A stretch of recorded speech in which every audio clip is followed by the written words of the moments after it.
shilo ukuthi igama Sphesihle Masikane ngokweminyaka ngineminyaka ewu25 kodwa ngo-experience empilo I'm over 40 years old. Ngikhulele emakhaya endaweni yaseNkandla ngikhuliswa ugogo wami ubesebenza emakhishini ezikoleni mayesebenza ezikoleni emakhishini bengishaka amakhelwane.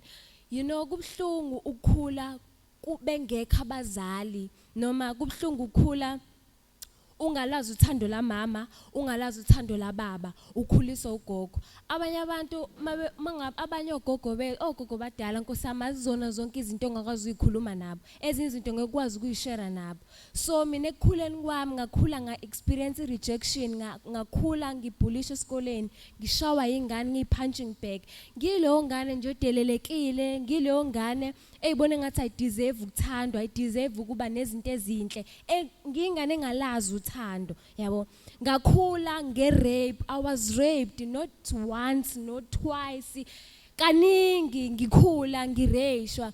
Leyo nto ikhula yenzeka ngivalela ngaphakathi kimi because I had no one engakhuluma naye. Futhi wayengekho umuntu engangibone ngathi ngayi-understand leyo yinto.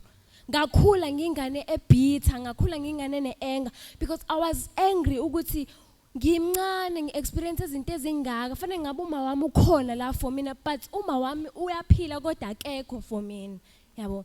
Ngakhula mengikhula ngaze okay athi ngiqhubekise ngoba side kakhulu bafethu uyazi ngaze kube angazi nini ngikhuluma udaba lami, yabo. So ngakhula ngaze kwabo 2015 ngashisa umlilo ngoba ningibona nginamaskazi. Ngakhula ngangingekho njena nami ngangifanela nje nani, yabo. Uyazi ukuthi kubhlungu kanjani ukuzalwa umuntu ophila njengabanye abantu ekuhambeni kwesikhathi bese uyashintsha bese uba omunye umuntu. Abantu bazokutreata ngendlela yabo, bazokubiza ngamagama abathanda ukubiza ngawo, yabo. Wena sekufanele leyo yinto abanye abantu yabalimazi kushintsha umqondo wakho. Kodwa wena sofanele ukuthi ukwazi ukuzamkela lowo muntu osuyena ngaleso sikhathi. Noma ngathiwa abantu bathini kwena bakutreata kanjani, but ufanele ukwazi ukuzamukela uphile nento oyiyona njengamanje ngoba usuku ungeke usakwazi ukuthi uyishintshe. So mengisha ngasha bazalwane ngashisa ngashisa umlilo. Mengishisa umlilo bathi mabechaza bathi kwakukhona usisi owayekushinqisela ngempepho ulele wayefanga ngaphansi kombhede. Yabo wayichaza into engaceli leyayichaza ngendlela ayachaza ngayo. But ekuhambeni kwesikhathi bathi indlela usisakenza ngayo wenza iphutha lokuthi esithatha impepho efanga ngaphansi kombhede. But mina mase ngiyibona lento I'm like no, yazi wakenzanga iphutha. I thank yena manje la khona ngiyasho ukuthi yazi mawukuthi wakwenza mawukuthi akwenzanga it's fine because mina ngakwazi ukuthola idefinition yephutha. Ngakwazi ukuthola ukuthi kahle it is a mistake to perceive a mistake as a mistake. Kuyiphutha ukuthi uthi iphutha liyiphutha. Yazi ngobani? Mina I define a mistake as a commanding direction to your right location. Ukube kuthiwa kalenzanga lelo phutha lokungishisa mhlawumbe ngaba ngisekho la emhlabeni. Kodwa kwabiza ukuthi mina angishise ngephutha ukuze ngizokwazi ukuthola lo siphe onencwadi ozokhipha incwadi.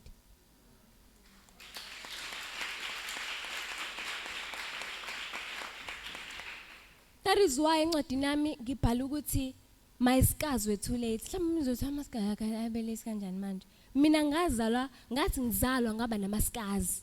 Ngimncane ngakhula ngiba namaskazi rape, okurejectwa, okushawa, okuhlukunyezwa, yonke leyo into. Mina bukho ubhlungu empilweni engathi angibazi. I'm young but ubhlungu ngiyabazi.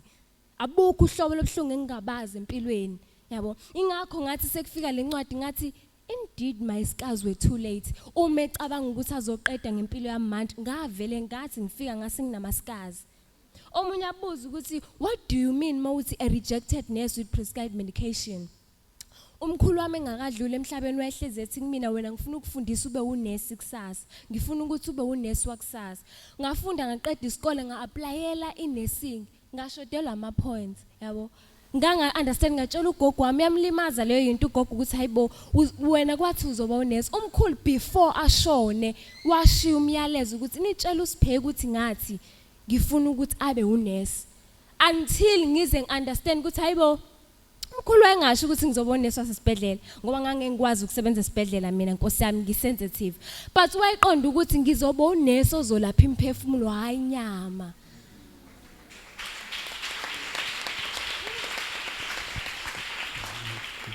Because sinya understand ukuthi I was made a sacrifice for the benefit of others. Izinto engadlula kuzona ngangayidluleli mina ngangidlulela abantu abezemva kwami. Ngoba I'm sure njengoba nihleli la animdingi umuntu ozontshela ngento akangadlulanga kuyona. But you need someone okuzokutshela ngokuthi nami I was raped kodwa ngadlula ngaba right.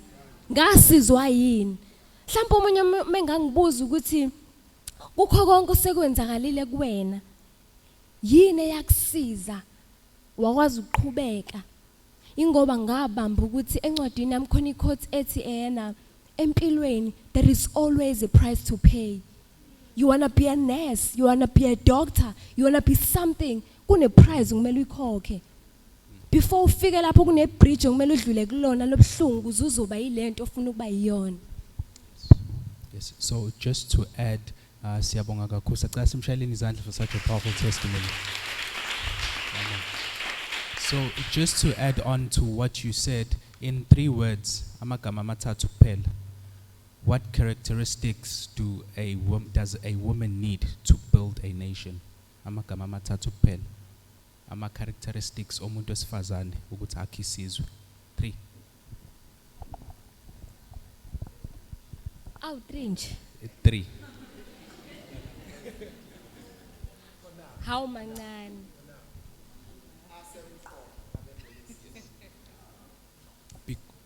Because now, as an author as well, because I read a lot of books as well, and there is a book that I've once read, in order for you to be an effective leader, you need to define yonke into yakho.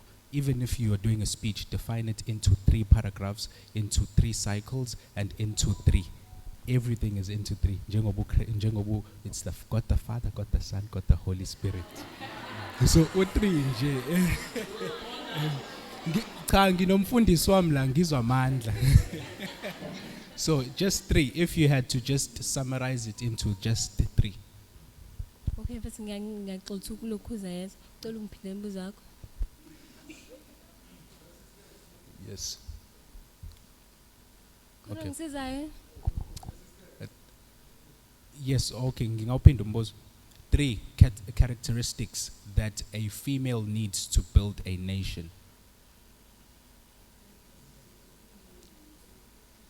I think as umbhali, I think ukubekezela, number 1. Number 2, uzazi ukuthi ubani. Okwesithathu, uzazi ukuthi ufunani. Perfect. Shaliza. Yes. Perfect. Yes. Siyabonga kakhulu. Well on the spot. So, Mr. Gupega, you already have the mic, and I think now we are